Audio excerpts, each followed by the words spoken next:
not going to let the cure be worse than the problem.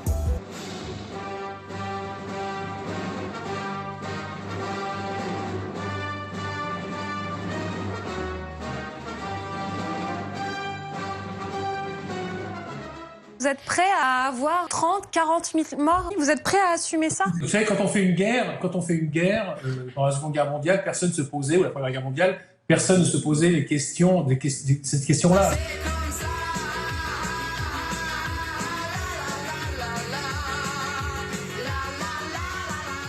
Au fait, pourquoi a-t-on décidé le confinement? Parce qu'on allait tous tomber malades? Parce qu'on allait tous mourir? Non. La réponse est non. Nous sommes restés confinés pour des raisons à la fois politiques et économiques. Juste parce que les hôpitaux risquaient la saturation. Forcément. Depuis des années, c'est l'État qui a choisi de réduire les lits hospitaliers. En mars 2020, la France disposait de 5 000 places en réanimation. En Allemagne, il y en avait plus de 25 000. C'est aussi l'État qui a laissé les urgences travailler en sous-effectif depuis des dizaines d'années et avec tous les dangers qu'on imagine avant même l'arrivée du Covid-19. C'est encore à l'État qu'on doit la pénurie de respirateurs artificiels et de masques. La dernière entreprise française qui en fabriquait a d'ailleurs fermé ses portes en 2018. Elle était jugée trop chère par rapport à la concurrence étrangère et elle n'a bénéficié d'aucun soutien public pour survivre. Quant au stock de masques décidé en 2010, ils n'ont pas été reconstitués par mesure d'économie.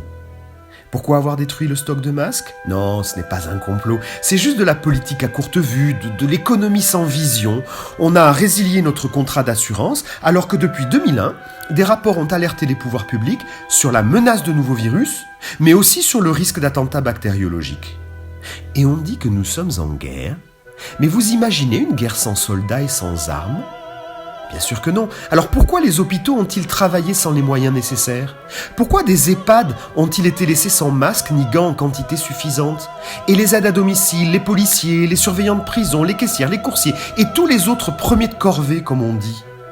Tous les soi-disant petits métiers, ceux qui ont rendu le confinement possible, les gens de peu, les invisibles. Une gare, c'est un lieu où on croise les gens qui réussissent et les gens qui ne sont rien. Les gens qui ne sont rien. Les gens qui ne sont rien. Les gens qui ne sont rien. Les pauvres, c'est fait pour être très pauvres et les riches, très riches. Ne vous excusez pas, ce sont les pauvres qui s'excusent. Quand on est riche, on est désagréable. Allons.